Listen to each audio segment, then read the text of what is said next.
تسبیحات اور باقی حمد و ثنا وہ کیا کرتے تھے۔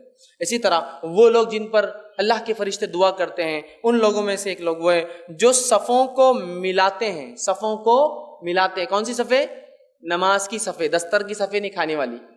دستر کی صفیں تو ماشاءاللہ ایسی مل مل کے ہوتی ہے کہ اندر انگلی بھی ڈالے دو کے بیچ میں تو لگتی نہیں ہے، لیکن نماز کی صفوں کا حال یہ ہے کہ ایک ادھر ہے تو دوسرا 1 فٹ ادھر کھڑا ہوا ہے، اور تیسرے کو تو عادت ہے وہیں بیٹھتا ہو، جیسے کہ وہ باڑے میں اونٹ بیٹھتے ہیں نا، اپنی جگہ نہیں چھوڑتے، وہیں بیٹھا رہتا ہو، صف بننے تک وہاں جانا پڑتا صف کو، وہ نہیں اٹھتا اپنی جگہ سے۔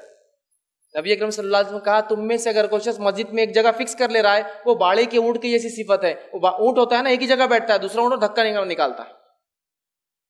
صفے بنانے کی عادت ڈالی اس لیے کہ فرشتے دعا کرتے ہیں صفوں کو سیدھا کرنے والا۔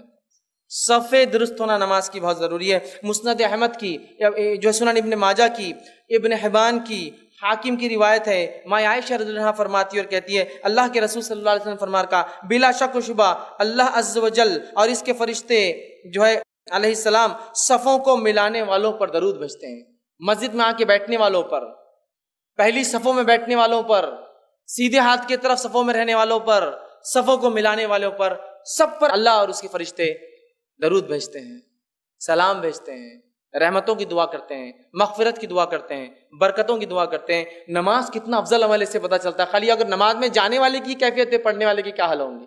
جانے والے کے ساتھ یہ ہو رہا ہے، جا رہا ہے، جلدی جا رہا ہے، بیٹھ رہا ہے، صفوں میں جا رہا ہے، اگلی صفوں میں سیدھے ہاتھ کی طرف بیٹھ رہا ہے، تو صفوں کو ملائیے، صفوں کو ملائیے۔ صفوں کو ملانے والوں پر اللہ اور اس کے فرشتے سلام بھیجتے ہیں، چونکہ یہ بہت اہم عمل ہے۔ برا بن عازب رضی اللہ عنہ فرماتے اور کہتے ہیں رسول اللہ صلی اللہ علیہ وسلم جو ہے صف کی ایک جانب سے شروع ہوتے ہیں۔ جب صحابہ صف میں کھڑے ہوتے ہیں تو اللہ کے رسول سیدھے نماز نہیں پڑھاتے، صف کی ایک جانب ادھر چلے جاتے، جانے کے بعد اللہ کے رسول صلی اللہ علیہ وسلم شروع سے لے کر آخر تک پیدل جاتے اور لوگوں کے کاندھے پر ہاتھ مارتے اور سینے کو دھکا دیتے، مطلب جو آگے ہے اس کو پیچھے کرتے، اور جس نے کاندھا نہیں ملایا اشارہ کر کے کاندھا ملانے کا حکم دیتے۔ اور آپ نے حدیث میں فرمایا جو صحیح بخاری کی روایت ہے، صفوں کو اپنے درست کرو، کاندھے سے کاندھا اور قدم سے قدم ملایا کرو، کاندھے سے کاندھا اور قدم سے قدم ملایا کرو۔ اللہ رحم کر، ہمیں سے کچھ لوگوں نے الٹا ہی مانا لیا، کاندھے سے کاندھا اور قدم سے قدم بولتے اپنے سے ملا لیتے، بازو والے سے ملانا چھوڑ کے اپنے قدم سے قدم ملاتے، اور کچھ تو وہ 4 انگلی کی جگہ رہنا بولے، ایسا ماپتے بھی جھک کر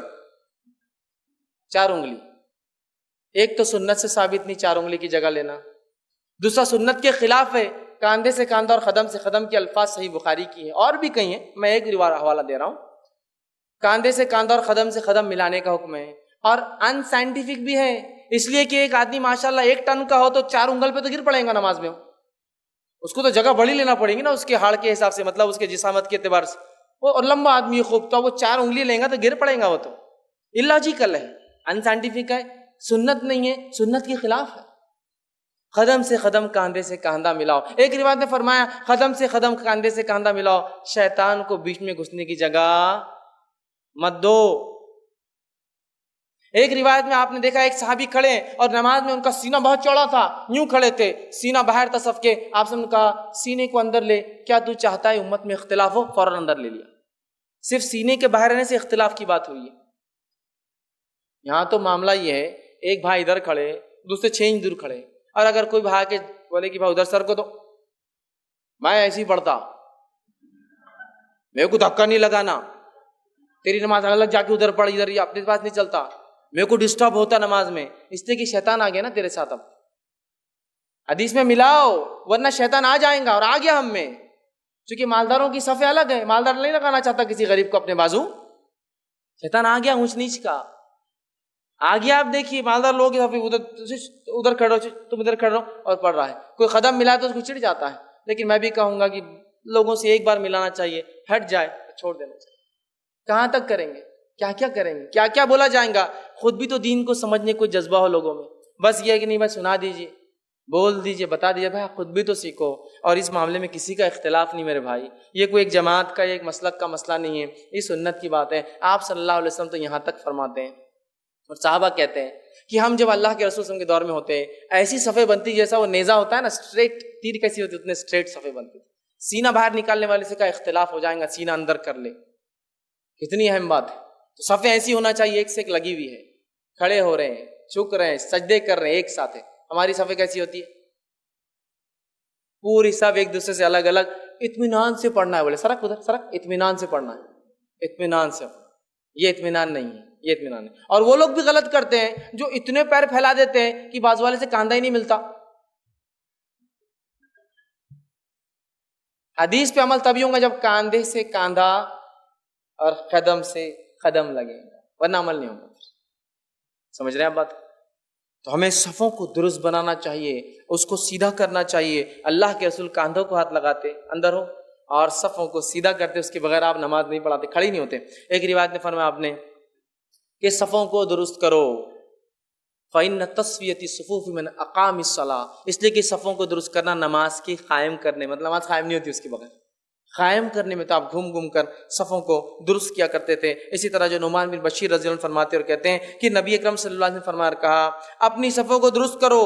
آپ نے یہ بات 3 مرتبہ فرمائی. اللہ کی قسم تم اپنی صفوں کو درست کرو گے ورنہ تمہارے دلوں میں اختلاف ڈال دیا جائے گا.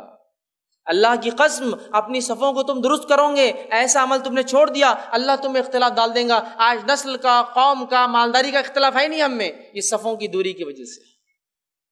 چپک جائیے، کوئی ایسے لگ کر صفے بنائے، جس کو میں نے شروع میں کہا نا اللہ رحم کرے، جیسے کھانے کی دستر پہ صفے بناتے ہیں، چپک چپک کے ایسا بیٹھتے، چونکہ جگہ کی قلت ہوتی ہے نا، وہاں کچھ مل رہا ہے تو آخرت کا ویسی خیال. ہمارے رسول نے ہمیں یہ تاکید کیا صفے سیدھی ہو، کوئی باہر نہ نکالے سینہ یا کوئی اندر نہ ہو، قدم سے قدم لگی ہو، کاندھے سے کاندھا لگے ہو، کوئی گیپ صف میں نہ ہو. بلکہ کچھ روایتوں میں آتا ہے کہ صحابہ بعد کے دور میں یہ بھی کرتے کہ جب لوگ تھوڑا جگہ چھوڑ دیتے تو 2 لوگ کونے کی صف سے نکلتے اور دھکا مارتے دونوں طرف سے صف، تاکہ بیچ میں کوئی خالی جگہ ہو تو ایڈجسٹمنٹ ہو جائے، جگہ باقی نہ رہے. اتنی صفوں کو درست کرنے کی تاکید دی گئی. اسی طرح